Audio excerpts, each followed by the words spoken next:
Okay, picture this. It's 48 BC. You're Julius Caesar, the most powerful man in Rome, fresh off a civil war win. You sail into Egypt expecting a quick pit stop. And boom, there she is, Cleopatra. Not just beautiful, not just charming, but dangerous smart. And in seconds, you're not in control anymore. She is. Now, was it love, lust, politics, all of the above? Let's find out. So here's the deal. When Caesar rocked up to Alexandria, Egypt was in chaos. Cleopatra had been booted off the throne by her own brother, who, by the way, was like 13. The royal family was basically playing Game of Thrones, but with pyramids. And Cleopatra? She knew how to play the game. She literally smuggled herself into Caesar's palace, wrapped in a rug or a laundry sack, depending on the source, and rolled right into his chambers like, "Hi, I'm your new problem." Now, Caesar was no fool. He wasn't just like, "Oh, hey, cute Egyptian girl, let's get romantic." Nah, he saw the potential. Aligning with Cleopatra meant power, resources, a foothold in Egypt, the richest grain basket in the Mediterranean. But Cleopatra? She had just as much to gain. Caesar could crush her enemies, her brother, the advisors who wanted her gone, and help her take back the throne. So yeah, they teamed up. And yes, the ancient gossip columns, aka Roman historians, loved to talk about how they were lovers. Which, okay, yeah, they were. They had a son together. His name was Caesarion. But to leave it at "they hooked up" is selling it way short. This was a political alliance disguised as a romance, or maybe a romance powered by politics. Either way, it worked. Caesar stayed in Egypt for months, way longer than anyone expected.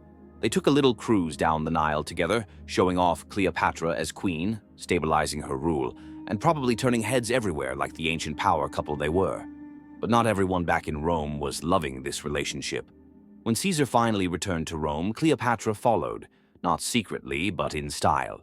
She brought her entourage, her son, and stayed in one of Caesar's villas. The Roman elite, absolutely scandalized, a foreign queen, living in Rome, with Caesar's kid. Some people saw it as exotic, others saw it as a threat. Because Cleopatra wasn't just some fling. She had influence, she had ambition. And Caesar, he started making moves that looked kingly. He got appointed dictator for life. He sat on a golden throne. Statues of Cleopatra popped up. People started whispering, is he going to make himself king, with her as queen? Spoiler alert, the Senate did not like that idea. And a few months later, Caesar was stabbed 23 times on the Senate floor. Ouch. Now here's where it gets wild. Cleopatra was in Rome when it happened. She had to flee, fast. She grabbed Caesarion and bounced back to Egypt, probably realizing her dream of ruling Rome by Caesar's side had just gone poof. But the story doesn't end there. She didn't just crawl away and disappear. She rebuilt, strengthened her position. And later, she linked up with Mark Antony, Caesar's protege and political heir. That's a whole other dramatic saga, but here's the thing. Cleopatra wasn't just hopping from man to man. She was playing high-stakes power chess in a man's world, and she almost pulled it off. So, were Cleopatra and Caesar in love? Maybe. Probably. But the better question is, did they need each other? Absolutely. Their relationship changed the course of Roman and Egyptian history. It gave Cleopatra the throne. It gave Caesar a legacy in Egypt. And it gave Rome a whole new reason to panic about foreign influence and royal ambition.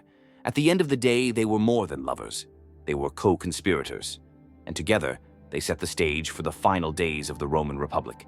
All right, if you're still here, you clearly love this ancient drama as much as I do. So go ahead, hit that like button, subscribe for more wild history deep dives, and drop a comment if you think Cleopatra was the real power player in the relationship. Catch you in the next one.